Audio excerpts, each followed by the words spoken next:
ഇപ്പോൾ പമ്പയിലും പന്തളത്തും നടന്ന അയ്യപ്പ സംഗമത്തിൽ നിന്ന് ഒരു വലിയ തിരിച്ചറിവ്, ഒരു ബോധോദയം ഉണ്ടായത് രാഷ്ട്രീയക്കാർക്കോ ദേവസ്വം ബോർഡിനോ ഒന്നുമല്ല.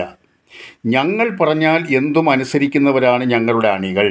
ചാടിക്കളിക്കട കുഞ്ചിരാമ എന്ന് പറഞ്ഞാൽ 10 വട്ടം ചാടിക്കളിക്കുന്ന കുഞ്ചിരാമന്മാരാണ് ഞങ്ങളുടെ അണികൾ എന്ന് വിശ്വസിച്ചിരുന്ന സമുദായ നേതാക്കന്മാരുണ്ട്. ജാതി പറഞ്ഞും ജാതി വിറ്റും പരസ്പരം ഒന്നിനെ പോലെ നിറം മാറിയുമൊക്കെ ജീവിക്കുന്ന സമുദായ നേതാക്കന്മാർ, അവർക്കാണ് അബദ്ധം പറ്റിയത്.